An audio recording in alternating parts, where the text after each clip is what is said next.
Our third speaker today, Mr. Tan Kian Aun, Vice President of FIAPSI Malaysia and President of Malaysian Institute of Estate Agents.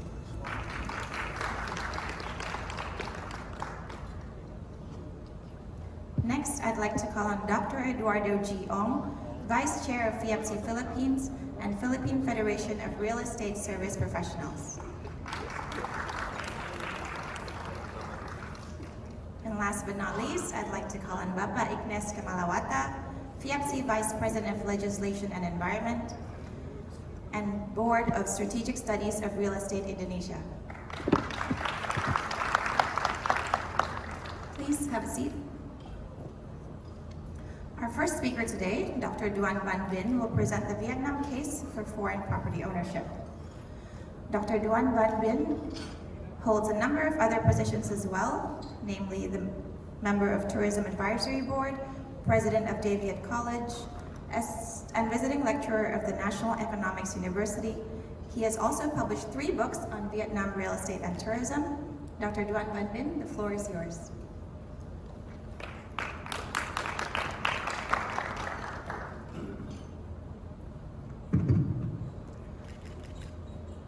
Dear friends of Vietnam, ladies and gentlemen, I am very happy to be here in front of you. Thank you very much for the organizer and the president of FIAPSI of the World 2023-2024 to allow me having the chance to introduce about Vietnam, about Real Estate Association of Vietnam. You cannot buy the whole Vietnam, but you can buy real estate in our country.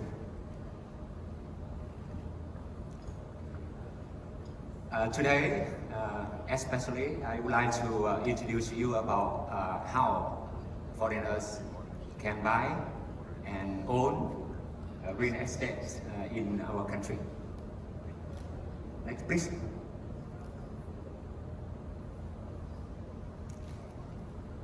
The reason why Vietnam's industry of real estate is very attractive because we have political stability.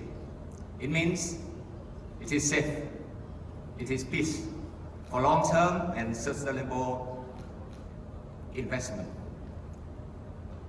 Secondly, we have development strategy from now up to 2045, when it's similar to Indonesia, when we will celebrate 100 years of independence.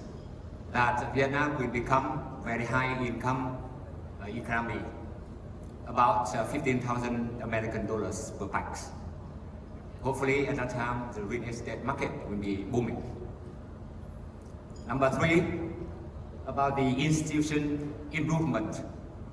We are transforming our economy, therefore we need to do a lot of amendments of our legal frameworks and laws. At the moment, 3 major laws in regards of our industry is the land law, the housing law, and the law on real estate business transaction are all under amendment by the National Assembly. So hopefully in this October, 3 of this law will be completed amendment, and the ways for investment, more attractive ways for investment in real estate of Vietnam will be very open, widely open for foreign investment and foreigners to buy, to lease, to invest, and to live in Vietnam.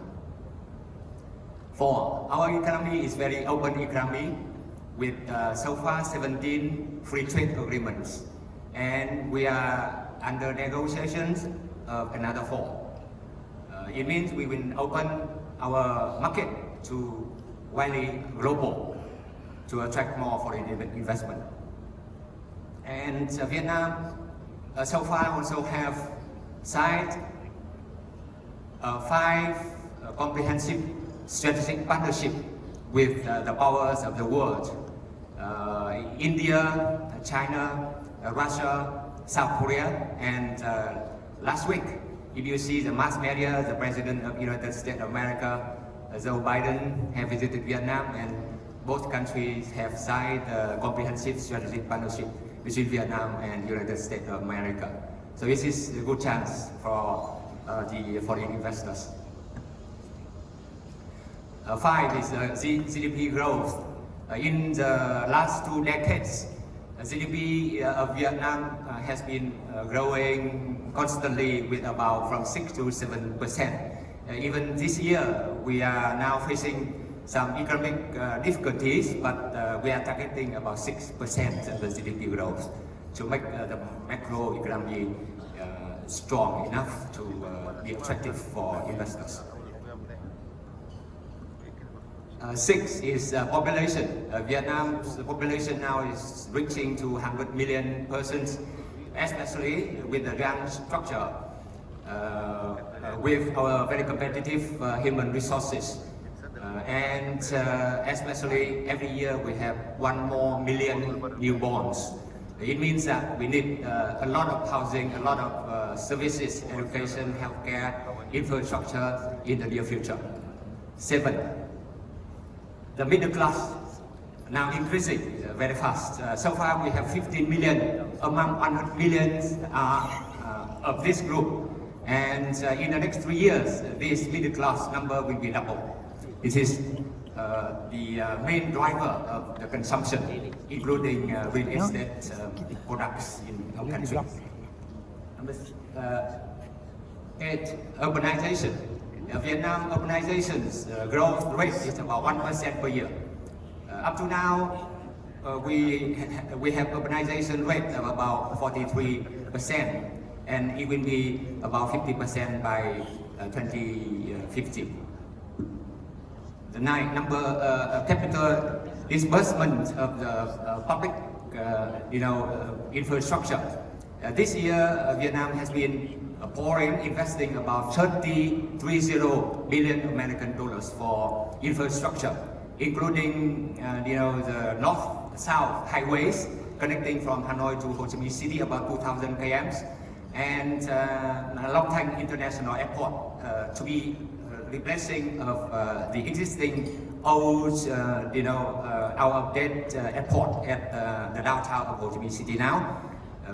The international airport is about 50 km far from the downtown of Ho Chi Minh City, and it will be international hub in the future. And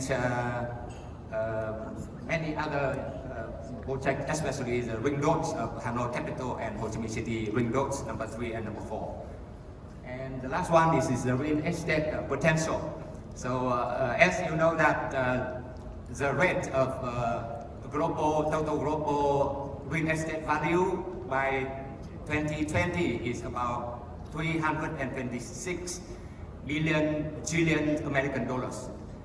Meanwhile, the GDP of the world is about 85 billion American dollars. It means 4 times, but meanwhile in Vietnam we less on 1 time. That is why we are very attractive for calling foreign investment to our real estate sector. Next please. And what should you buy real estate products in Vietnam? Number 1 is housing, condos units, or the houses with landed houses. Second is industrial parks. Number 3, it should be condo hotels or tourist villas. And last, it is the offices. Those are very interesting and very profitable for investment for the moment and in the future as well. Next please. Yes, come to the ownership, how a foreigner can buy real estate in Vietnam. The land ownership in Vietnam belongs to the whole people of our country, including me, but in which the government is representative. Or I can say the land ownership belongs to the government. Even the Vietnamese citizens like me are not entitled to own the land. So how about foreigners? The foreigners can own for 50 years, and you can extend another term, another 50 years.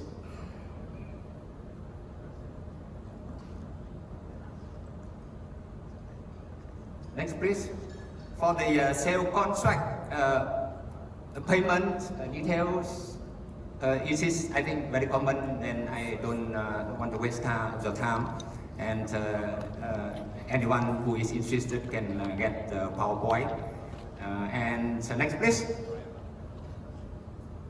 Next, please. Next, please. Yes. For details, I have my book about my book for foreigners buying, leasing, real estate in Vietnam. This time I can bring a few books. If anyone interested, I can give you as a gift. So thank you very much for the attention. One more thing, I would like to inform you that Vietnam now started to issue the online visa for all the foreigners who come to Vietnam. It is a new thing from middle of August. Before, just limited number of countries, but now you can apply a visa online to Vietnam. And I think in ASEAN we have the economic community, so we should maximize the benefit of the ASEAN economic community by maybe open door for foreigners to come to one country, can have the right to go to another country in our community. And once the traveling flow, it is open, then we can attract more human resources flow, more investment, more financial flow, more money. Thank you very much.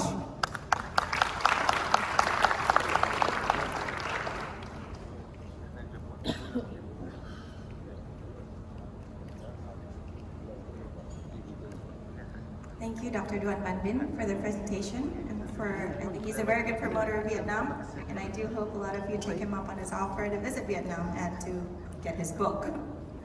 Next, we will hear from Dr. Sopan Portchokchai on the Thailand case. He has nearly 40 years of experience in real estate research and valuation, and he has undertaken many consultancy and valuation projects in Thailand, Vietnam, Indonesia, and Cambodia. Dr. Sopan Portchokchai, the floor is yours.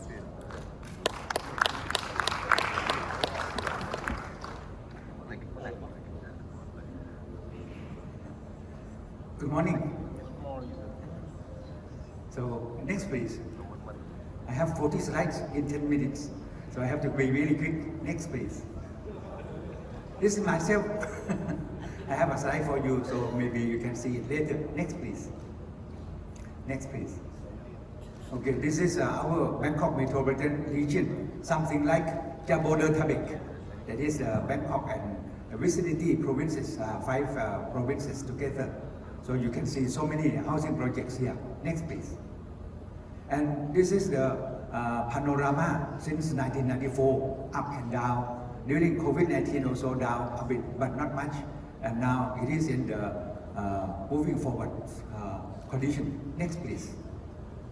And this is the project that's still ongoing. There are so many projects, you see 2,000 something projects here. But our project may be small, the size may be around 200 units per project, not a gigantic one, not something like Shibuya or someone else. It is a gigantic one. Next please. This is the project that launched half of this year. We believe that next year, the second half of this year will be more. So there will be a lot more projects coming in the future. Next please. You can see here is that the largest in Thailand we have around 45 listed companies, and the top 10 listed company may occupy around 50% of the market, and the rest 35 companies, listed company own another 25%, and the rest 25% may be by the SME. So in Thailand, housing market is somewhat monopolized by big firms. So if you are going to be as new firms, you may be in danger. Next please. So you can see that this year will be going up. This is something like a forecasting curve that is going up in the near future. Everything will be better. But next year maybe still going up, but then they may go down because of the oversupply in the near future. Next, please. Every year you can see that in Bangkok we produce around 200,000 units, 100,000 units. But now we have around 200,000 units available for sales. So if there is no new development, we can sell for another 2 years. And for our country, we have another 200,000 units. So altogether, on the hand of developers, we have around 400,000 units. However, in the second-hand housing units, maybe around 1 million. So the second-hand housing market is larger than the first-hand by developers. Next, please. So you can see that the price is up and down since 1991, and only the cheap one like low-cost housing, social housing, the price may not go up anymore because of depreciation. There is a proverb from Nepal. They said that if you buy something cheap, you will cry several times. If you buy something expensive or high price, something like the products of Chiputra, maybe you cry once when you pay, and then it is in good quality, so there is no crying anymore. But if you buy something really cheap, there will be a lot of defect, particularly in the case of maintenance. Next, please. Land prices in Thailand, in Bangkok alone, still going up, but it may not be as much as in the past. But every year there may be around 3 to 4% going up. So if we tax, property tax, say 1%, and they still earn a lot. So if we pay a lot of property tax, this means that we will have a lot of money for social development, for the city development. But if we don't pay tax, something we can see in Kota or maybe in Bangkok as well, we have not so strong property tax. So in that case, the government, particularly the local government, do not have enough funds for financing their infrastructure projects. That is sad. Next, please. Next. What is it?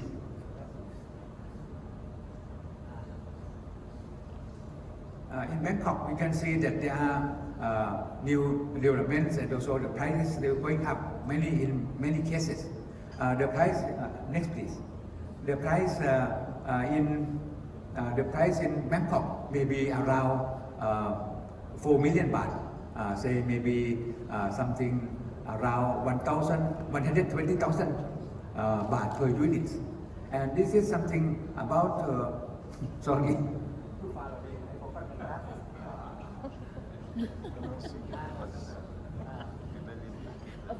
Glasses. So, In the back. yeah, we are here.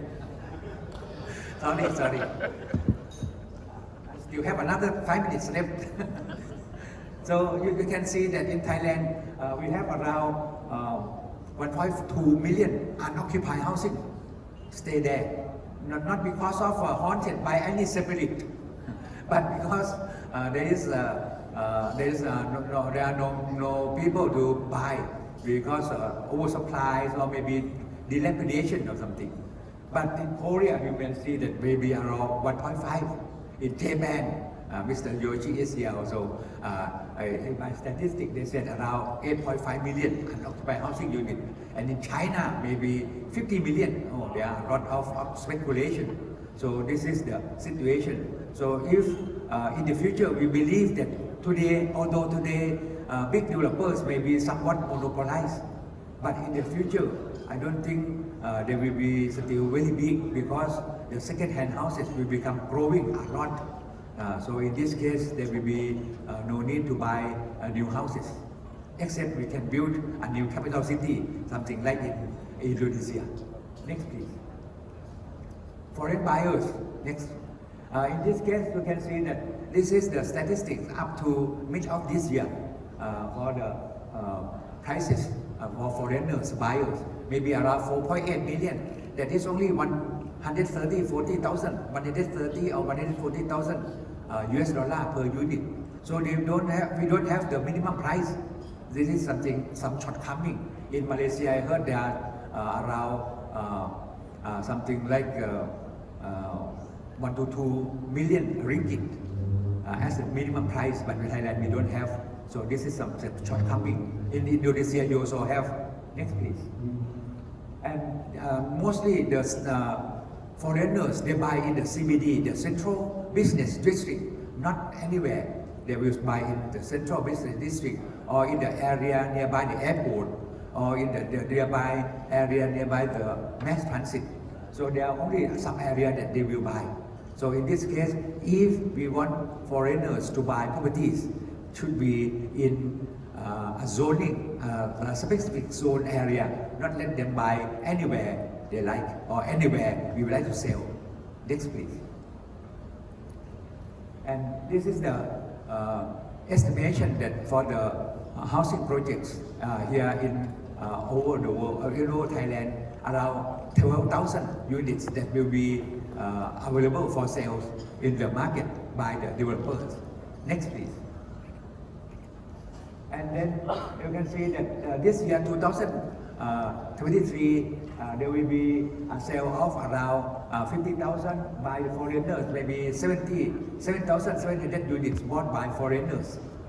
And if we include those second-hand houses, there may be around 12,000 units bought by foreigners. So this is our estimation. Then Chinese also bought, maybe the half of them bought by Chinese investors. My grandma also came from mainland China. If she did not move to Thailand, maybe I will become millionaire now. But she moved to Thailand. Next please. You see, this is the housing unit bought by foreigners, around 13,200 units. In this case, by foreigners, for housing as a whole, not only condominium, I mean low-rise residence as well, 13,000. Next please. And foreign ownership policy, this is a topic that our host would like to say. So in this case, you can see foreigners can buy a house. If you bring in money around 40 million baht, you can buy a piece of land and stay there. So this is very easy. I can tell you that Thailand is the easiest place for foreigners to buy a house. So maybe tomorrow buy some ticket to go to Thailand. You can buy a lot of things there. Say in the case of land, you can buy in industrial land. Next page please. In the case of land for housing, one right of land, 1,600 square meters you can buy for your residence. And if you bring in 40 million baht, and number 3, you can buy condominium up to 49%. But if it is in the Eastern Economic Corridor, including Pattaya and some other places, you can buy up to 100% of condominiums. Next please. And if you have business promoted by the Board of Investment, you can buy 5 right of land for your business, 10 right of land for your villa, oh very big, and also 1.6 hectare or 3.95 acres for your residence, and you can buy another 20 right of land or 3.2 hectare for your workers. I don't know why they have these regulations. And myself have around 100 something employees. I have no need to provide them housing. They have their own housing. But maybe this 3.2 hectare of land for workers, maybe they will bring workers from Xinjiang or from Sichuan or somewhere to work in Thailand. I don't know. That may be happen. Next please. And you can also lease properties 30 years, 50 years, up to 99 years. I heard that in Vietnam they have also some idea of 99 years, but because of the protest, so they did not allow. But in Thailand, you can do that. Oh, amazing. We have no protest. Maybe we welcome foreigners or something. I don't know. Next please. And illegally, they also you can set up a company to buy something. So this is quasi-legal or not so legal that have been in practice in Thailand.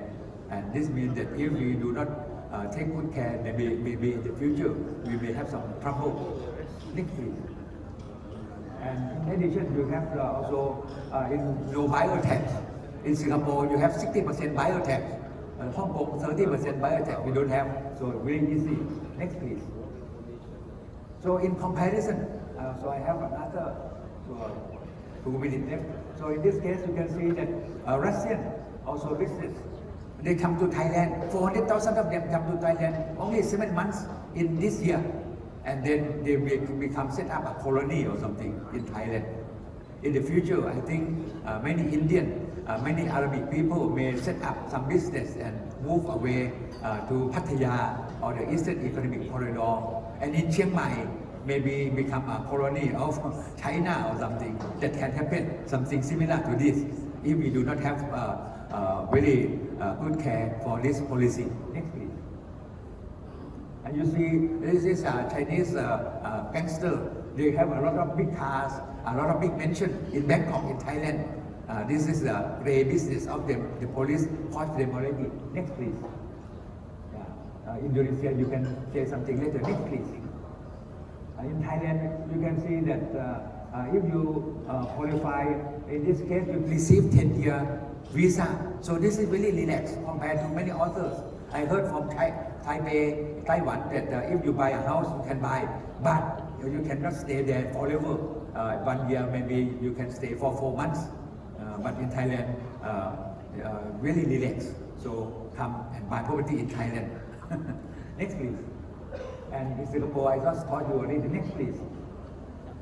So this is the thing that in Malaysia, you have some level of buying and also some tax, also some possession.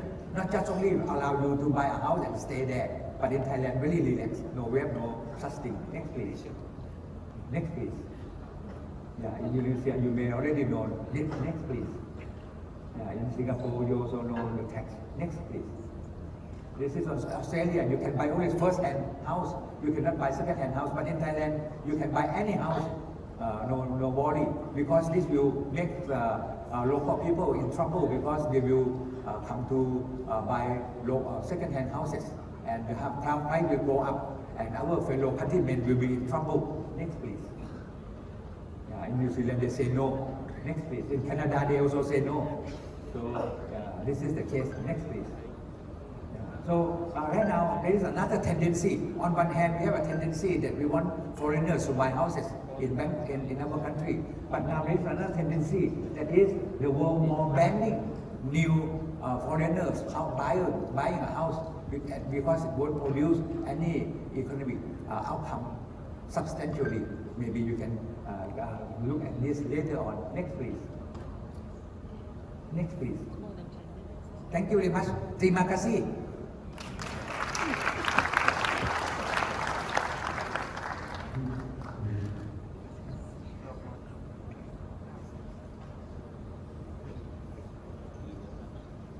Thank you, Dr. Sopon Porchokchai, for your presentation. I think Thailand seems to be quite ahead in welcoming foreigners to invest in the country. Before we move on to the next speaker, just a couple of quick housekeeping rules. I understand that we are a little bit delayed on time now. I'd like to thank our previous 2 speakers for being mindful of their presentation time limit, and I would like to ask the next 3 speakers to also please keep close attention to the time. Next, we cross over to Malaysia. I would like to call on Mr. Tan Kian Aun, Vice President of FIAPSI Malaysia and President of Malaysian Institute of Estate Agents. He also holds other positions as well, namely the Senior Associate Director of Harta Mas Real Estate, one of Malaysia's most established estate agency firms. He is also board member of Valuers Appraiser Estate Agents and Property Managers Malaysia, the Industry Advisory Panel of UCSI College, and a lay member of the BAR Kunal Disciplinary Committee Panel.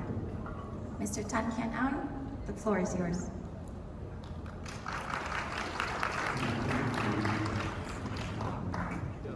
Thank you for the introduction. Good morning, fellow FIAPSI members, distinguished guests, ladies and gentlemen.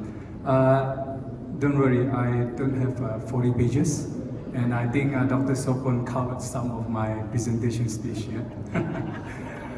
All right, so let me go straight to the point of the Malaysia industry, property industry in Malaysia. I think this is just some a snapshot of what is happening in Malaysia. I think as an overall, as a country, we are moving towards a positive direction.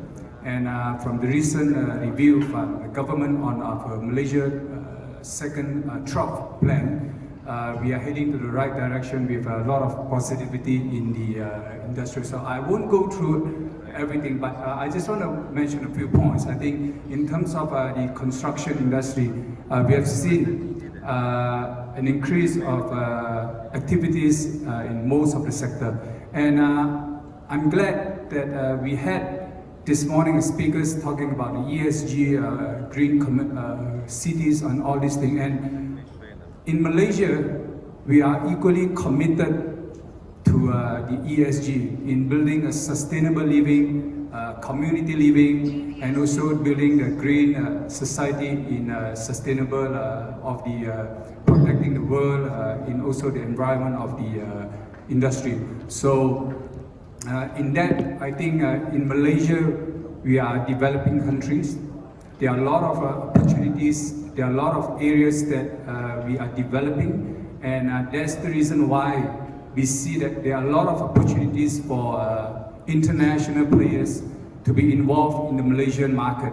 So yeah, so that's I urge every one of you here could look into Malaysia as one of the growth of the industry in the ASEAN market. And like my fellow friends here, I think all of us in ASEAN countries with a population of almost 700 million, I think about 680 million if I'm not wrong, we all do welcome every one of you here to invest, and also we welcome all of you here to the region. Next please. Yeah, I think some news on Malaysia. I think we rely a lot of on this what we call public and also private consumption. And if you look at our GDP, gross domestic growth, we have from year to year an increase of 2.9%, despite the challenges we have in the global economy. And one thing good about the economy in Malaysia is we also have a very low unemployment rate at 3.5%. And we also have a very manageable inflation rate in Malaysia. And let me share with you, I think in Malaysia, we are one of the most affordable housing prices in Malaysia, right? Next. This is just a snapshot of what is happening in Malaysia. I think I won't spend too much time on here. Next, please. All right. I just want to share a little bit on the topic of today, which is the foreign ownership in Malaysia. Next. In Malaysia, right, we have what we call a National Land Code, which is the Malaysia law that is related to the land in Malaysia. And we do have two more states, which is the Sarawak and Sabah, which is the East Malaysia. They have a separate set of laws in this part of the state. And of course, I'll share a little bit with you guys on what is the minimum threshold of the foreign acquisition and of properties in Malaysia, and what kind of the restriction that we have, and what are the foreign consent application that we have in Malaysia. And let me assure you that, like what Dr. Sapwan said, we in Malaysia is one of the most friendliest in terms of tax in Malaysia, and we do not have the foreign purchaser tax or those levies for foreign ownership. I'll share with you a little bit on that next. Right. In our National Land Code, we define a foreigner as individuals who are not Malaysian citizens, inclusive of permanent residents. And there's a definition on what is a foreign company like in our National Land Code. Right. Next, please. Yeah. And just to share a little bit with you on the geographical of Malaysia. Malaysia consists of 13 states and 3 federal constitutions. And land matters in Malaysia is under the state rules. So if you want to purchase something in the state of Johor, example, or you need the state of Johor consent, or all the land is under the state matter. If you are going to buy something, land, a property in Penang, or in Kuala Lumpur, or Sabah, Sarawak, they are under the regulation of each state. So each state has their own set of rules and laws. Right? Next, please. And just a snapshot, I won't go in detail on that. So every state, I can see there are 13 states, they have certain guidelines of foreign purchase threshold. I give you an example in the state of Johor. There's some minimum threshold which is 2 million ringgit, which is equivalent to almost 400,000 US dollars for landed in international zones, and we have a certain threshold in the state of, for example, Sarawak is 500,000 ringgit, which is equivalent to about 125,000 US dollars. So every state have their own regulation and their own threshold depending on where the land is. And I'll share with you a little bit. In Malaysia, we have a program we call MM2H, Malaysia My Second Home, where we encourage foreigners to come and live in Malaysia as well, their second home, as their retirement place, and also as a place of what they call tourism or things like that. And in Malaysia, we embrace a lot of tourism, and the government is spending a lot of money in building infrastructures, in building medical tourism, and also building educational hubs in Malaysia. So the MM2H, My Malaysia Second Home, these visas, it gives foreigner opportunity to have a longer term stay in Malaysia, because we want to make it easier for foreigners to live, and easier for foreigners to commute, and easier for the foreigners to live in Malaysia without much restrictions and stuff like that. So I'll share a little bit with you on that as well. Next, please. Yeah. What are the types of property? Of course, we know we have commercial, residential, industrial properties. And for residential properties, those are the guidelines that we have. Of course, if foreign companies that who wants to invest in Malaysia, they can go into some commercial and industrial buildings. And of course, there are some requirements from the government for organization or corporation, which is a foreign company, and what are the rules and regulations that imply, and what are the sanctions is implied in acquiring commercial and industrial properties. Next, please. Yeah. What are the types of properties acquisition for residential? Of course, there are some restriction units for foreigners. The first thing is the low and medium cost properties. Malaysia government is committed to building low cost properties for the poorer generation. And these type of properties are only specifically for the local Malaysian, and these are not allowed from the purchase of foreigners. As well as we have some reserve land, we call it Malay reserve land, which is reserved for the local, and this is something that is not available for the foreigners. And of course, there are some development which is under the Bumiputra location. So these are also some restriction to the foreign purchasers. Next, please. And what kind of tax and duties? We have a very simple tax duty system.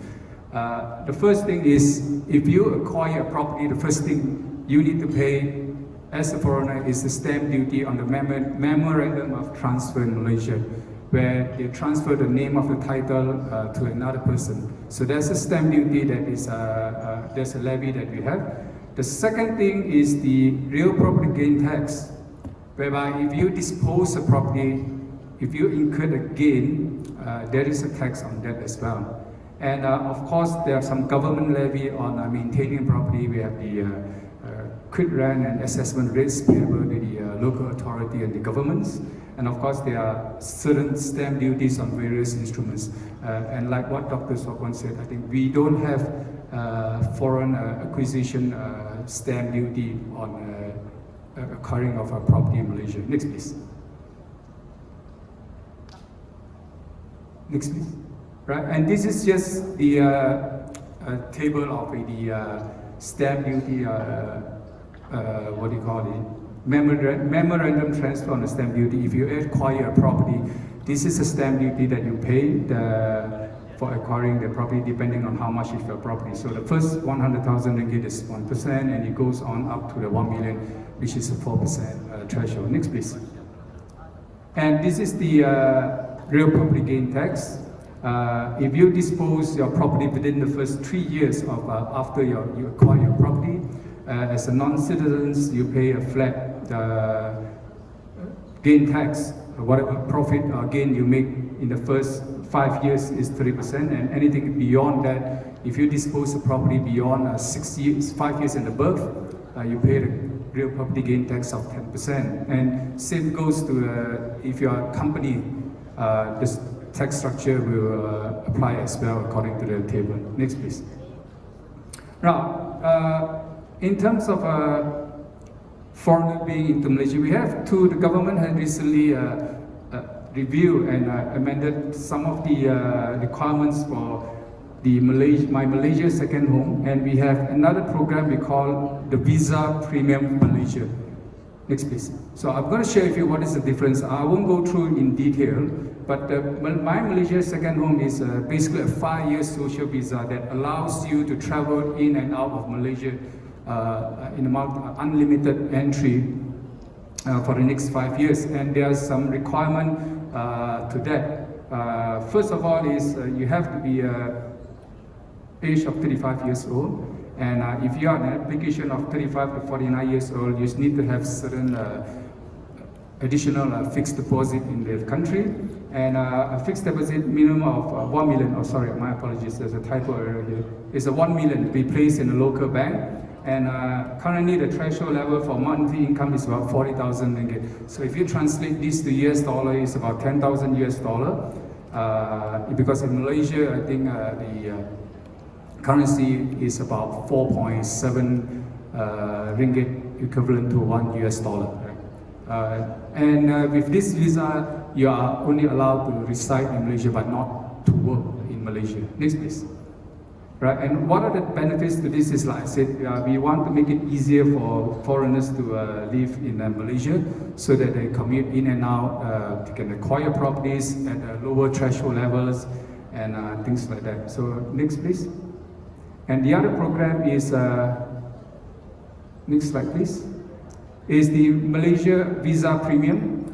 This visa is basically for a longer stay of 20 years. If you compare to My Malaysia Second Home, this is for a longer period of stay in Malaysia, and the requirement, of course, is slightly different, and you need to have an offshore income of 40,000, which is equivalent to about maybe 8,000 US dollar, and or annually 480,000 ringgit Malaysia, which is about probably 100,000 US dollar a year, and with a fixed deposit of 1 million with a bank in Malaysia, 1,000 ringgit Malaysia is equivalent about 200,000 US dollars. And of course, they have to go through a certain authorized agency to be appointed by the Immigration Department of Malaysia. And this visa allows you to stay up to 20 years in Malaysia. Next, please. Right. Of course, one of the benefits is this does not have any age limit if you compare to the Malaysia's MM2H, and this allows you to work. You can conduct business activities. You can purchase, of course, real estate, commercial, residential, and industrial properties in Malaysia, and they allow you to invest in activities in certain sectors. Next, please. And these are just some transaction process. I think it's pretty similar to a lot of countries. If you are interested to purchase a property, you just go through the down payment of 10%, and you go on to get the financing, and you appoint a solicitor with a photocopy of your passport, a corresponding address, and you need to have a tax file to be opened in the Malaysia Income Tax Department. And of course, then later on you sign what we call a sale and purchase agreement between the vendor and the purchaser. And next, please. And of course, the solicitor will then be able to manage your process in terms of getting the state authority consent, because in Malaysia we have certain land. Most of the land in Malaysia we have what we call a freehold land, which is land owned by, being held by perpetuity, and certain land we call the leasehold land. And the leasehold land, most of the time they will need the consent from the state authority before it's been transferred to another owner. So the solicitor will be able to help you to facilitate the transaction. And of course, you go on to pay the balance of 90%, things like that. And of course, if you are going to buy something that is under construction from the developer, we have a law we call the Housing Development Act to protect the consumer's right, whereby it's regulated by the law that they have to go through certain process on that. Right, next please.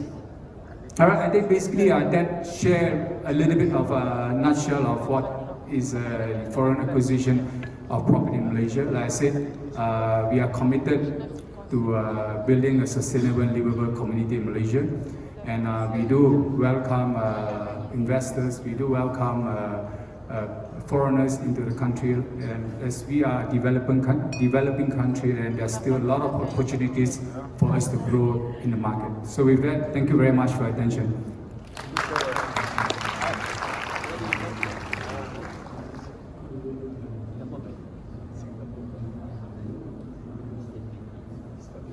Thank you, Mr. Tan, for your presentation. Ladies and gentlemen, you now have 3 wonderful countries to choose from where you would like to invest your property money in. Now I'd like to call on Dr. Eduardo G. Ong to present to us on the Philippines. With over 30 years of experience in the real estate sector, he has earned an impressive 8 doctorate degrees and received more than 500 awards and citations, most prominently the Viral Awards for the Most Outstanding Realtor of the Year and Asia's Golden Award for Asia's Most Outstanding Educator and Realtor of the Year. And if that's not enough, he has also published 6 books. Dr. Eduardo Ong, the floor is yours.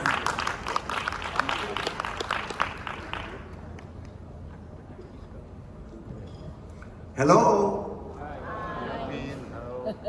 On behalf of the Philippine delegation, headed by the very first World President of PFC, Mr. Florentino S. Dolaria Jr. June, where are you?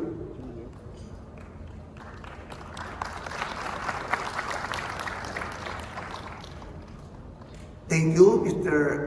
President Bujarsa, for inviting us here. I have a little problem to solve. When I was tasked to deliver a presentation on the Philippine property sector, initially I prepared a 1-hour presentation. But how could I?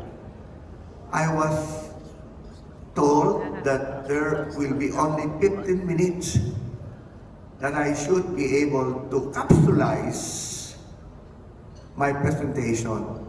So please bear with me as I skip some of the things that I have prepared.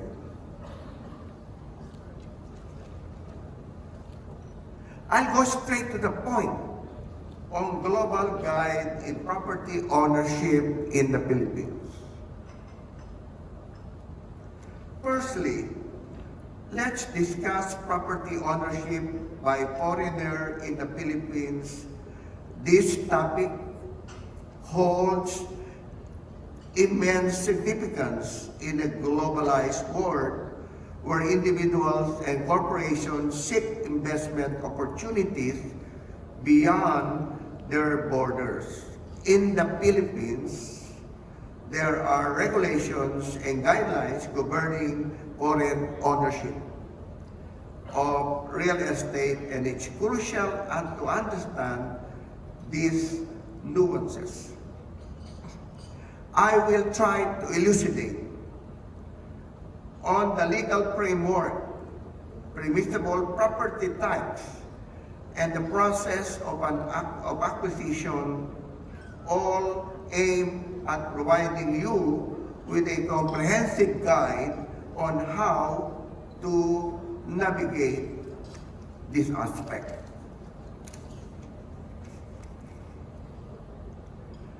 Foreign currency of property, foreign ownership of property in the Philippines is a topic that garner significant interest, especially in countries like the Philippines, where strict regulations govern the purchase of real estate by non-citizens.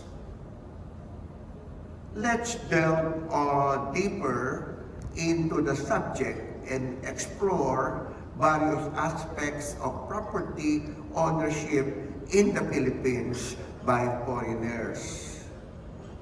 Understanding the property ownership restrictions as highlighted, land ownership in the Philippines is highly regulated and primarily restricted to Filipino citizens and Filipino-owned corporation. This presents a unique challenge for foreigners seeking to invest in the country. However, there are exceptions, such as the acquisition of property before the 1935 or through inheritance. One crucial point to note is that foreigners can purchase condos, condominium, apartments, villas, industrial, and commercial buildings without land rights, provided that they meet certain criteria. These criteria include limiting foreign ownership to less than 40% in a condominium project and specific provisions for valid Filipino citizens married to foreigners. What about the property prices in the Philippines? Property prices in the Philippines vary significantly based on location. As they say in real estate, location matter a lot. Property type and features, for example, the cost per square meters in Makati Central District is substantially higher than those in the outer areas. Similar disparities exist in Quezon City, in Manila, and in the other urban areas. And these variations are attributed to factors such as urbanization, proximity to business districts, and amenities. Understanding the cost of properties in different areas is crucial for foreigners considering investment in the Philippines, as it can significantly impact their budget and investment decisions. Now, let's move on finding the right property. For foreigners, finding the right property in the Philippines can be a complex task. Utilizing the services of a real estate professionals like brokers, appraisers, consultants is often commended and necessary, as we possess local knowledge and can guide buyers through the intricacies of the foreign market. Types of properties suitable for foreigners. Foreigners in the Philippines have options when it comes to property types: condos, condominium, houses, and property through corporations are among the possibilities. Condos offer a straightforward purchase option provided the ownership percentages criteria are met. It means to say 60-40, 60 Filipino ownership and 40% foreign. Houses can be acquired through long-term lease with landowners allowing foreigners to enjoy home ownership without owning the land.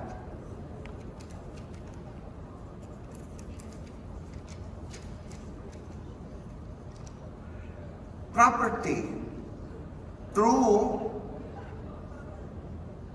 corporations, while more complex, provides an avenue for foreign ownership with certain restrictions and requirements.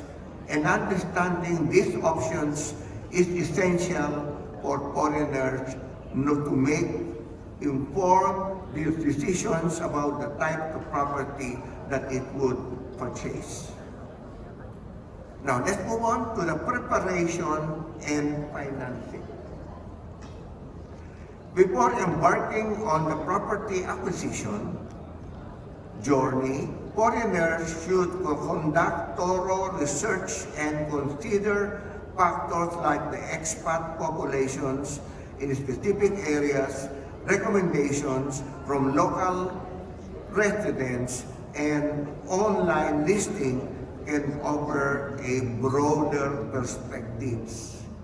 Financing options, such as loans from reputable banks like Inabank, BDO, Metrobank, BPI, have made it easier for foreigners to invest in the Philippines. Real estate, collaborating with experienced brokers who can navigate and make the paperwork is advisable to ensure a smooth transaction. Property ownership in the Philippines by foreigners is complex yet potentially rewarding endeavor. The country's rich culture, natural beauty, and investment potential make it an attractive destination. However, understanding the legalities, property types, and financial aspects is very crucial to avoid pitfalls and ensure a successful investment experience, as always seeking advice from local experts and conducting a thorough analysis and study of the key to in making informed decisions in the unique real estate landscape. What about the real estate situation in the Philippines? Moving on, it is essential to grasp the current state of real estate market in the Philippines. The country has experienced notable growth and transformation in recent years, marked by increased urbanization and infrastructure development. I will try to delve into the key trends, market dynamics, and emerging opportunities within the Philippine scenario and the real estate sector, helping you to gain a holistic view of the environment by which you may consider investing in the Philippines. The real estate industry in the Philippines is a very dynamic and thriving sector that plays a significant role in the country's economy. it has consistently shown robust growth over the past several years, and it appears poised to maintain its momentum in 2023, 2024, and beyond. This resilience stands out, especially when compared to the global real estate market, which have faced challenges and setbacks due to recession and economic uncertainties. Positive projection for the future. Analyzing the forecast, the Philippine real estate market is expected to continue its growth. According to a think tank, Collier predicts an annual growth rate of 5.4% in the next 5 years, leading to an estimated market value of about $900 billion by 2023-2024. Thus, properties solidifies the Philippines as one of the significant players in the real estate market in Southeast Asia. In the coming years, demand for residential and commercial properties is expected to remain high, with an estimated 5.8% increase in its number of homes sold. Prices are expected to remain stable thanks to the strong economic and fundamentals of the government. As our President Bongbong Marcos has always been saying, the Philippines is now open for business. Thank you.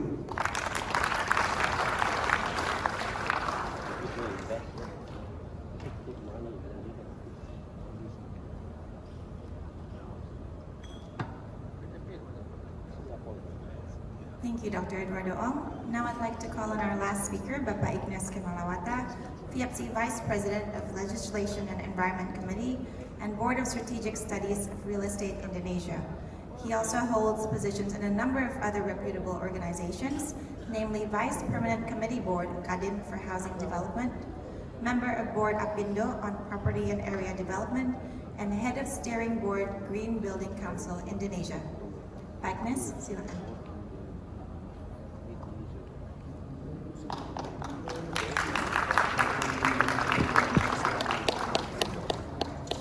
Thank you. Last but not least, Indonesia, near time of lunch time. Okay, I would like to explain about homeownership foreigners in Indonesia as requested by the committee. Next. So Indonesia become the top largest economy in 2040, and Indonesia has relaxed some regulation in ownership for foreigners. So new immigration regulation will be happen like golden visa, and also most potential area is about Jakarta, Batam, and Bali. So Erlangga is said about the economy, the low interest rate about 2%, and then growth continue 5%, and then export is positive. Yeah. Next. So Indonesia is belated to become the pioneer of the foreign ownership, yeah, comparing with Singapore, Malaysia, and Thailand. But we have tropical nature, political stable, and also infrastructure and tourism. Yeah. For example, for in the winter season, so many people from Europe to rent house in Bali, now they can buy the house in Bali. So Jakarta, Bali, and Batam, according next. Jakarta, Bali, and Batam, according to our survey, is become most potential for foreign ownership. Jakarta will become a global city because the global city will move to IKN. Then Bali is, sometimes people know Bali better than Indonesia, yeah. they think that Indonesia is part of Bali. So Bali is very famous for the tourism, and Batam is the new area that developing by new regulation, and also, for example, we don't have to pay additional tax value for Batam. It's 11%, yeah, so zero additional tax value. So from last July, we have presentation in Singapore, Asia Property Show, and I see that so many questions for the Indonesian new regulation for foreign ownership. Also in last month, August, next we make socialization in foreign ownership, and also the demand for attending this event is more than the hotel capacity. Yeah? Okay, then we talk about the regulation next. Government has prepared the regulation from 1996, yeah, long time ago. Then in 2019, that is a new regulation, but still not been suitable for the foreign market. And then last year there is a Job Creation Act, ya, Undang-Undang Cipta Kerja. We have some regulation that more suitable for the foreign ownership. Next. So this is some regulation that has been finished in 2022. Yeah. Next. Next, there is 12 points that become the pointers that regulate in our regulation. First is the requirement for purchase is passport, visa or limited stay permit. Yeah.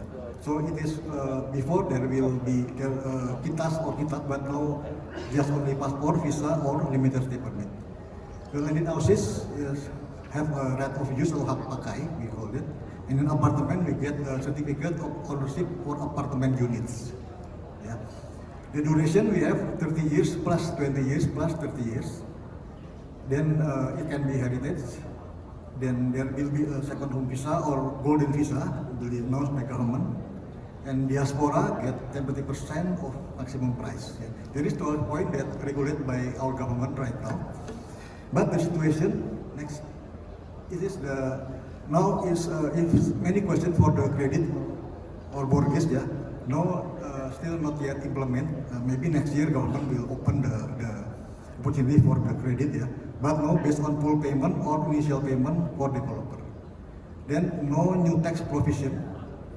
Then for the properties other than residence not yet been agreed, about Ruko, Shokosis or Soho, yeah. And then government should have a periodic evaluation for this regulation. Next. Okay, next.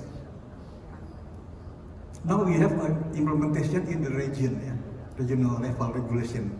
So Batam has already clear of the transaction.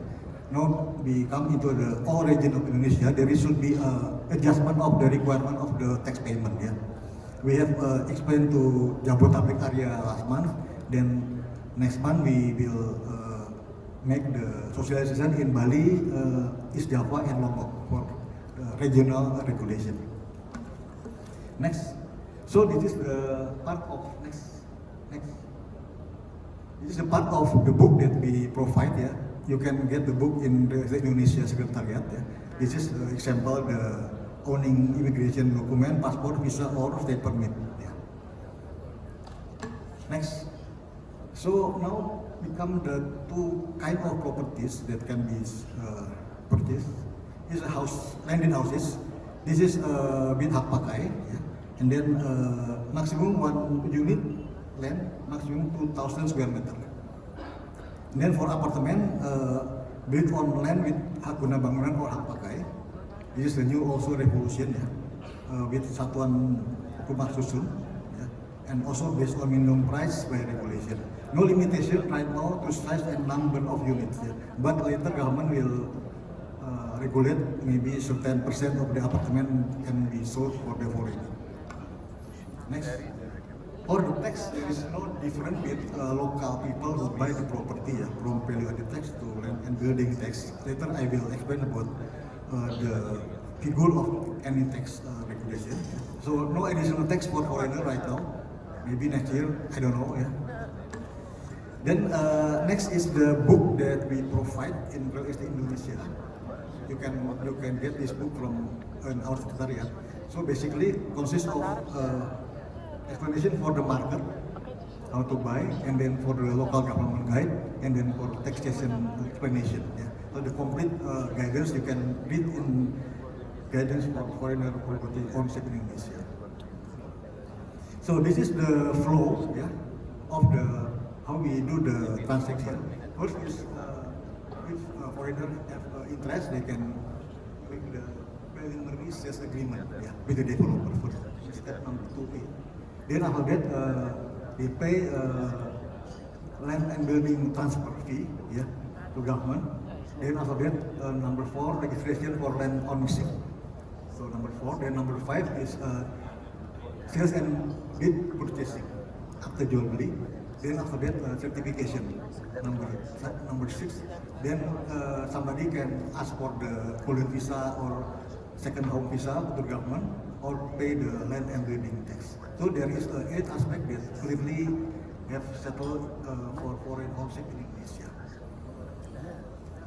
Next, it is also there's in our guidance book. Yeah, you can see this, and also the next page. It is for non-kitas holder, and next is for the visa holder. More simple. Yeah. Next is the price of the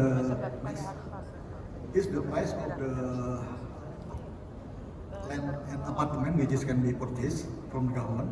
Every province has their own price from Jakarta, Banten, Jawa Barat until the Kepulauan Riau, and the other is a single price, 1 million per year. Yeah. Next is the explanation about tax. I think I don't have to explain very detailed. Next. Next.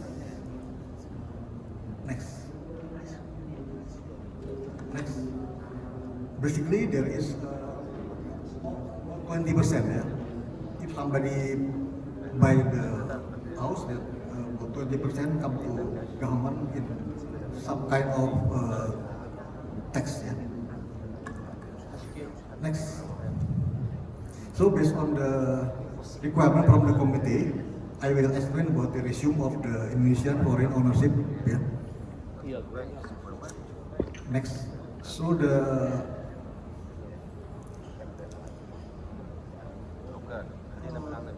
administrative ownership is based on the passport, then visa or stay permit. Then ownership status, pending houses in hak pakai, then apartemen with sertifikat tak milik atas satu rumah susun, or can be in hak pakai or in hak guna bangunan as a base. Yeah. Then duration 80 years, divided into 30 years, then extended in 20 years, then extended in renew in 30 years. Yeah. So visa prerequisite is based on the immigration requirement. And prices based on the price that I have percent about every province has its price. Then eligible type of property is landed houses and apartment. So in now still there is no permit for selling ruko or soho or anything beside the land house and apartment. Yeah. Next, is this the price? Yeah. Okay, next. This is the taxation and duty consideration and transaction payment procedure. Next. So value added tax is 11% from transaction value. Then building and land acquisition tax 5% from transaction value, or tax object sales value, whichever is higher. So the luxury tax is 20% from transaction value for value that over than 30 billion rupiah. Then income tax super luxury transaction 5% from transaction value for value more than 5 billion rupiah.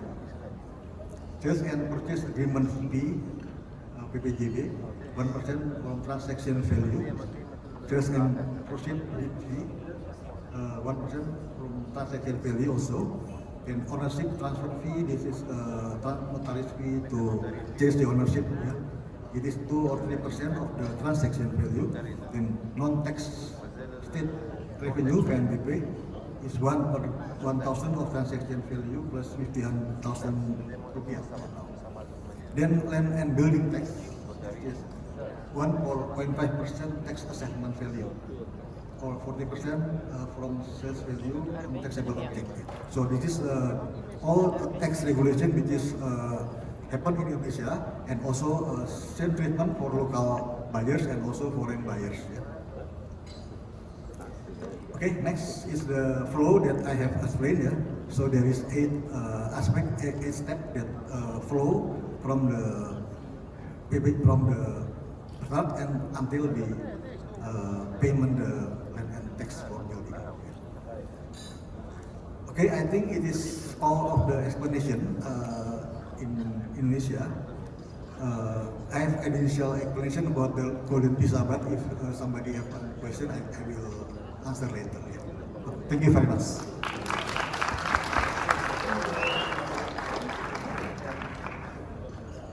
Thank you, Pak Ignace, for your presentation. And that concludes our second session. I understand that that's probably a lot of information to take in a short amount of time. So if any of you would like more information on investing in countries the speakers are from here, please feel free to approach them later on. And I can also see that lunch is prepared. I know most of you are probably quite hungry, but please bear with me for a short Q&A session. I think we have time to take in maybe one or two questions from the floor. Again, like before, please raise your hand, state your name and your title or affiliation, and the name of the speaker to which you would like to address your question to. I think there's somebody ahead. Somebody there? Okay, thank you.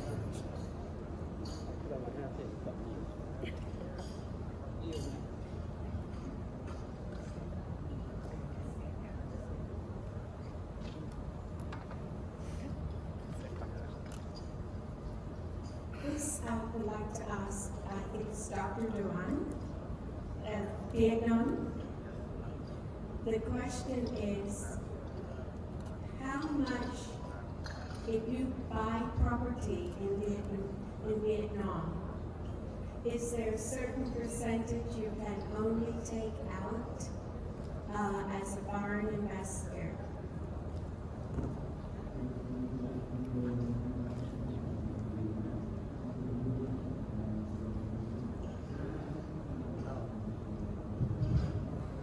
Sorry, again, please.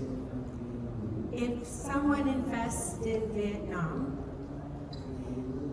is there a certain amount of money if you go to sell that you are able to take out? For example, in Greece, there are certain areas that you can purchase, but you can only take out a certain amount. So this was a question that was asked me to ask you.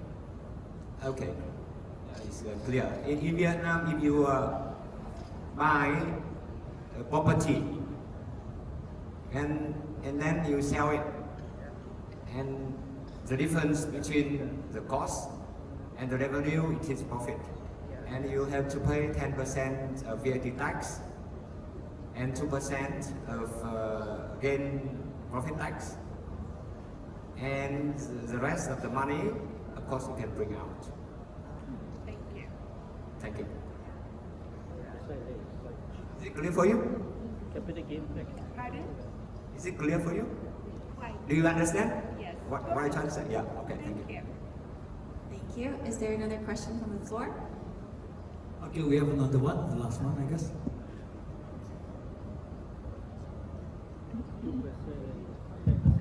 Thank you. Just short question. My name is Agus Alvi from Indonesia Chambers of Commerce. My question is really addressed to speaker from Vietnam and from Indonesia, Pak Ignace. My question is, after the relaxation of the regulation that foreigner can easily buy the property, how the foreign market react for this? I mean, are they really enthusiastic to buy? And especially for Indonesia, Pak Ignace, maybe you have data already that after the relaxation of the regulation, how the trend of this buyer from foreigner to buy the property in Indonesia. That's all I think my question. Thank you very much.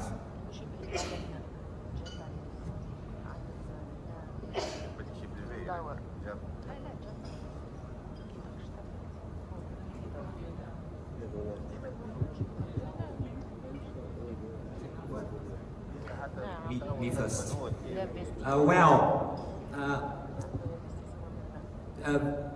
Vietnam real estate industry contributed about 10% into our GDP per year.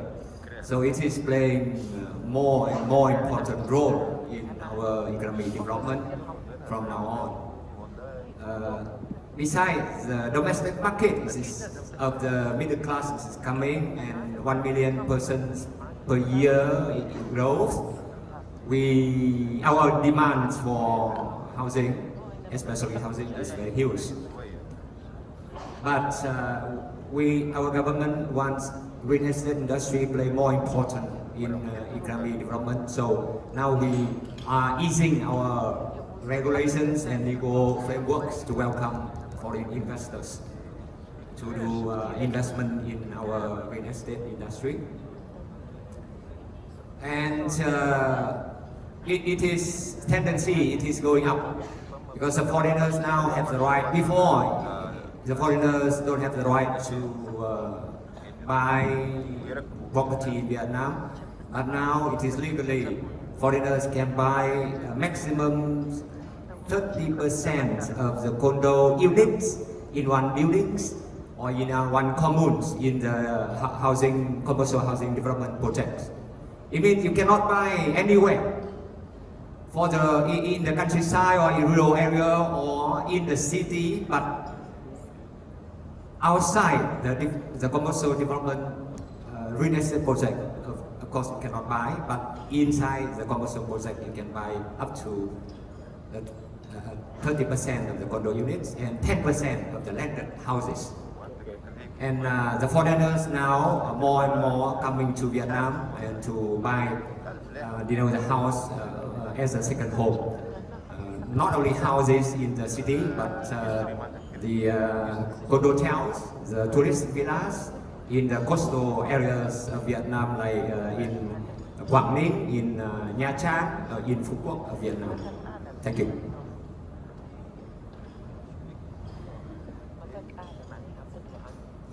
Thank you, Bagus, for the question. Okay, since July on August, I have a presentation in some group of brokers, and also I can hear that the interest of the foreign ownership is quite high.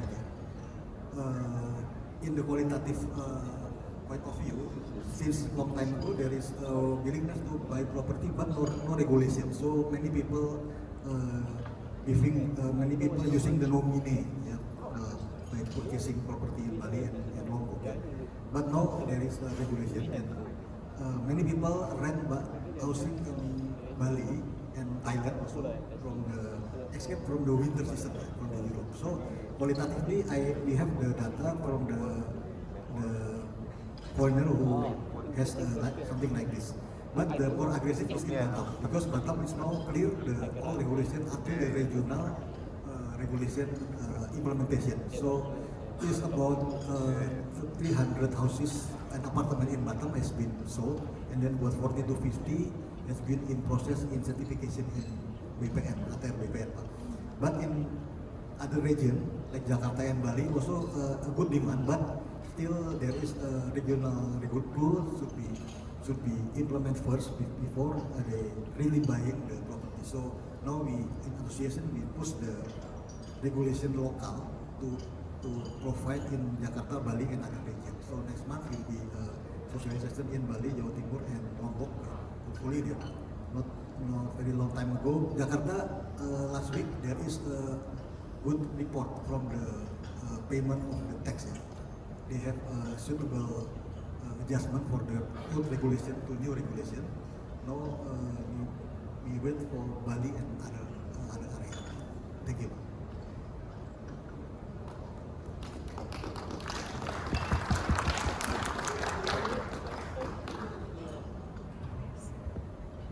Thank you, everyone. Thank you, the speakers. That concludes our second session of today's seminar.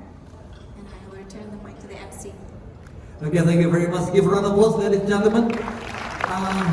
All the speakers, please stand up and don't go anywhere, because we are about to witnessing a handover of token of appreciation that will be given by Pak Budiarsa and also accompanied by Pak Narik also. Yeah. All officers, please take out all the chairs and tables because we are about to do the ceremony. And we also welcoming on stage, back on stage, Mrs. Marcia Yu and Mr. Daijiro Eguchi. Please come on stage because Mr. Bambang Susantono already left. So we would like to welcome everyone, all the speakers today, to be in one line, receive the token of appreciation that will be handed over by Mr. Budi Arsa Sastrawinata, accompanied by Mr. Narek Alkalian.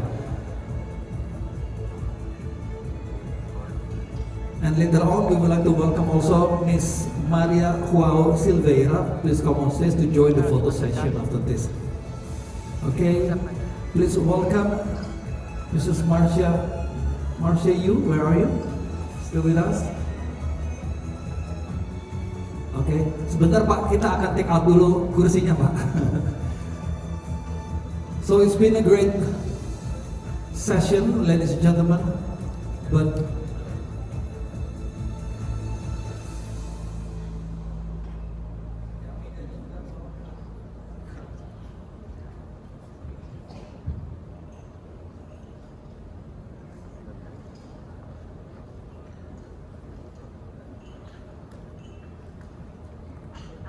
okay, we need a more moment. Officer, please hurry up. The whole building is waiting for you.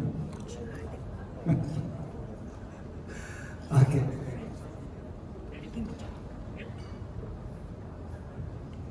Okay, ladies and gentlemen, we already have Mrs. Marcia Yu, Mr. Daijiro Eguchi, Mr. Doan Van Bin, Dr. Sopan Pork Chokchai, Mr. Tan Kian Aung, Dr. Eduardo G. Ong, and last but not least, Mr. Ignace Kemalawata. And all will be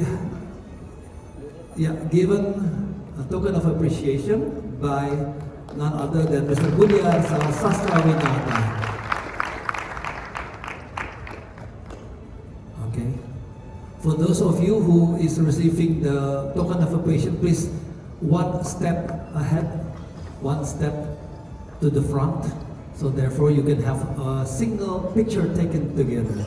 Teman-teman fotografer mohon diabadikan. Setelah ini juga nanti akan ada foto bersama dengan rekan moderator yang sudah siap di sebelah kanan kami sini. Jadi pastikan Anda tidak melewatkan momen tersebut. Okay, let's give a round of applause, ladies and gentlemen.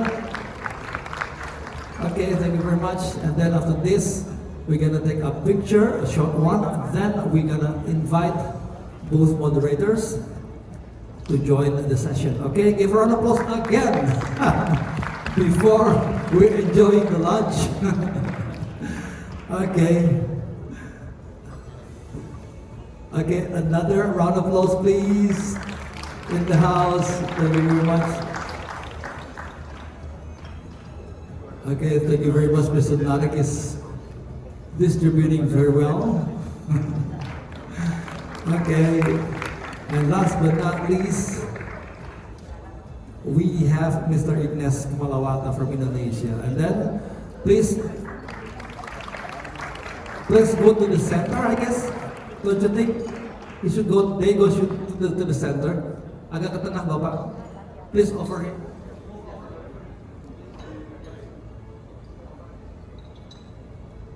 Okay, show to the camera for all appreciation. Give her an applause, ladies and gentlemen. Thank you very much.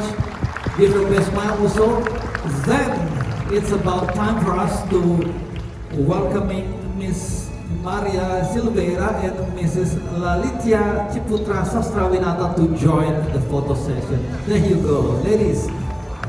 Okay. Yeah.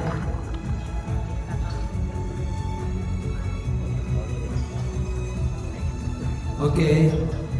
To make it funnier, how about waving to the camera?